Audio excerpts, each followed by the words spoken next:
Selamat malam, Shalom. Bertemu lagi dengan saya. Nama saya Murni Hati Gule. Sekarang saya melanjutkan studi di STM Nias Barat semester 4, Prodi Pendidikan Agama Kristen dengan NIM 08022294. Saat ini saya membuat video sebagai bagian dari tugas mata kuliah Teologi Sistematika 3 yang membahas tentang kristologi dan soteriologi. Dan pada kesempatan ini, saya lebih fokus membahas tentang kristologi. Dengan dosen pengampu, Ibu Erlina Waru MTH. Langsung saja, apakah arti dari kristologi itu? Kata kristologi berasal dari bahasa Yunani yaitu Kristos, artinya Kristus. Dan logos artinya perkataan, firman, ilmu, dan ajaran. Jadi artinya ajaran tentang Kristus.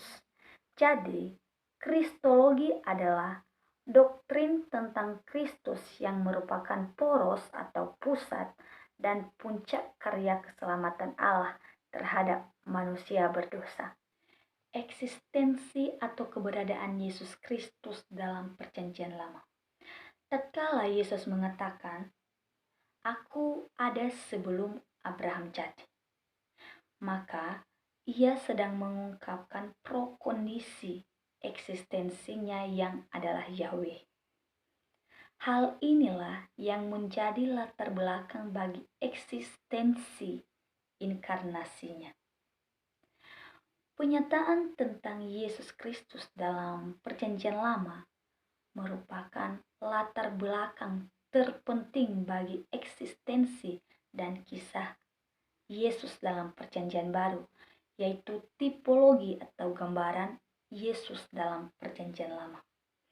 Tipologi terutama berusaha menerapkan suatu fakta bersejarah sebagai suatu contoh dari sebuah kebenaran rohani.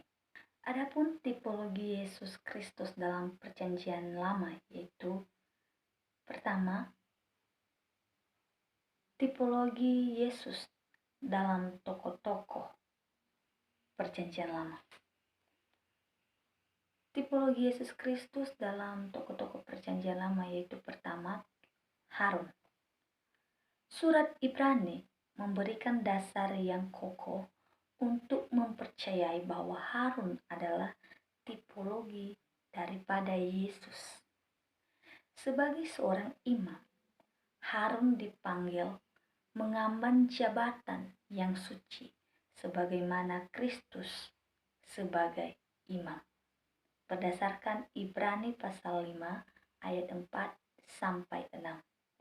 Harun dipanggil pelayan di bumi, Yesus pelayanan di surga.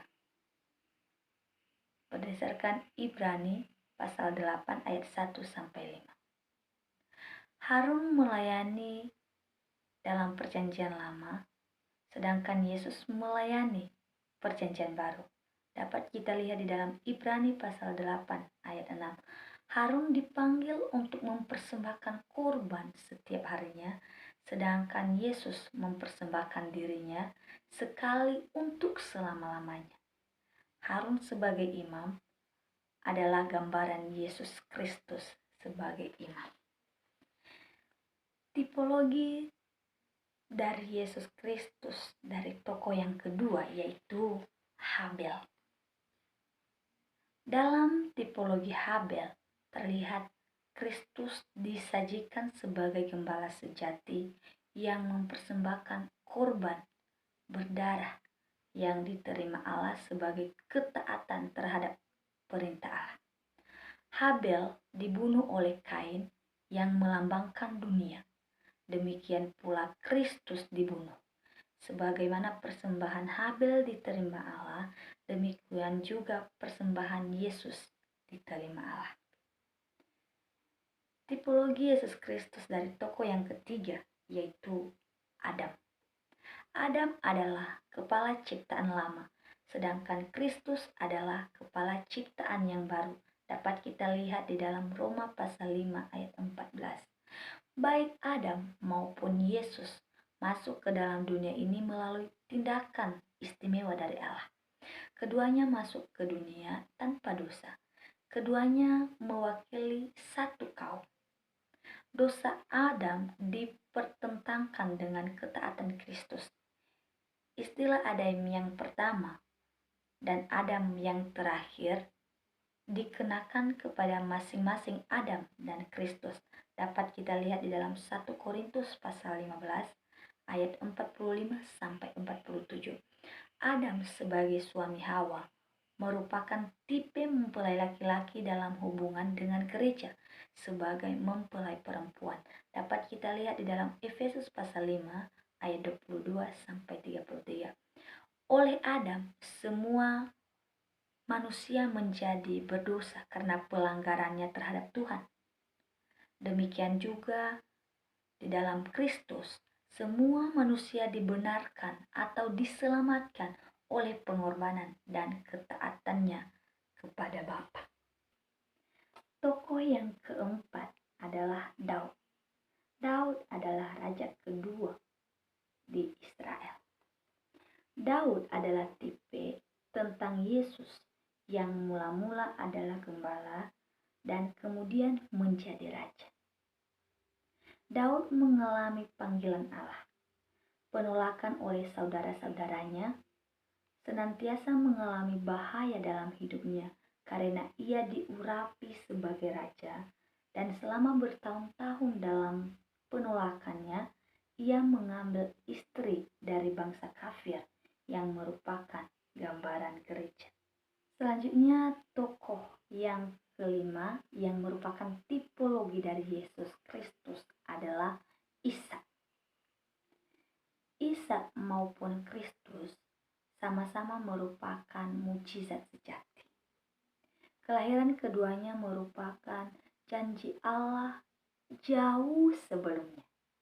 Keduanya dikasihi oleh bapak-bapak mereka dan keduanya disebut sebagai anak yang tunggal. Dapat kita lihat di dalam Yohanes pasal 3 ayat 16 dan Ibrani pasal 11 ayat 17. Selanjutnya tokoh yang keenam yaitu Yusuf. Yusuf adalah gambaran Kristus paling lengkap dalam Perjanjian Lama. Keduanya dilahirkan oleh campur tangan khusus dari Allah. Dapat kita lihat di dalam Kejadian pasal 30 ayat 22 sampai 24 dan Lukas pasal 1 ayat 35. Keduanya dikasihi secara khusus oleh bapak-bapak mereka. Keduanya dibenci oleh saudara-saudaranya. Keduanya ditolak sebagai pemimpin saudara-saudaranya. Jubah keduanya dirampas. Dan tokoh yang ketujuh yaitu Yosua. Yosua artinya Yehova menyelamatkan. Dan Yosua ini adalah tipologi daripada Yesus Kristus dalam Perjanjian Lama. Dan yang kedua, tipologi Yesus dalam peristiwa-peristiwa Perjanjian Lama. Tipologi Yesus Kristus dalam peristiwa-peristiwa di Perjanjian Lama. Di sini ada 4 tipologi atau gambaran. Pertama, pakaian Adam dan Hawa. Kedua, pemeliharaan dalam bahtera. Ketiga, pembebasan dari Mesir. Dan keempat, masuk tanah perjanjian. Gelar-gelar Yesus dalam Perjanjian Lama. Gelar atau sebutan yang dikenakan pada diri Allah dalam Perjanjian Lama sama dengan yang digunakan dalam Perjanjian Baru. Gelar-gelar itu adalah pertama, Yahweh, kedua, Elohim, dan ketiga, Adonai. Eksistensi Yesus Kristus dalam Perjanjian Baru. Inkarnasi Yesus Kristus. Dalam pra-inkarnasi, Kristus, ia telah memiliki segala sifat dan atribut Allah. Sifat-sifat mulia tersebut telah dimiliki Yesus sejak kekekalan sampai pada ia berinkarnasi, dan sampai pada kekekalan masa depan, Kristus tetap Allah yang tidak akan berubah, berdasarkan Ibrani pasal 13 ayat 8. Sebelum Yesus berinkarnasi, ia belum mempunyai sifat kemanusiaan secara permanen, tetapi ia sudah berkarya bersama Bapa dan Roh Kudus dalam penciptaan. Dapat kita lihat di dalam Kejadian pasal 1 ayat 26. Lalu kemudian Kristus diutus oleh Bapa untuk melaksanakan misi penyelamatan dan penebusan bagi manusia di dunia. Maka ia harus mengorbankan nyawanya melalui kematian di kayu salib. Adapun tujuan dari inkarnasi Yesus Kristus. Inkarnasi bukanlah merupakan tujuan rencana Allah, melainkan sebagai sarana ilahi Allah untuk menggenapi rencana dan rancangan Shalom-Nya, yaitu menyelamatkan manusia berdosa. Oleh sebab itulah, maka program misi agung Allah tidak berakhir pada peristiwa inkarnasi, melainkan terlihat pada sejumlah tujuan inkarnasi tersebut. Alkitab satu-satunya sumber informasi yang mengungkapkan tujuan dari inkarnasi Kristus. Pertanyaan penting seputar tujuan dalam hal ini adalah, mengapa Allah mengutus Yesus datang ke bumi untuk mengambil rupa dalam bentuk manusia? Alkitab menjawab antara lain. Pertama, menyingkapkan diri Allah Bapa. Kedua, menjadi korban penebusan dari dosa. Ketiga, menghancurkan kuasa setan. Keempat, mengukuhkan janji-janji Allah. Kelima, menghapus dosa. Dan keenam, menjadi teladan bagi manusia. Jadi itu tujuan Allah mengutus putranya atau Yesus Kristus untuk berinkarnasi menjadi manusia.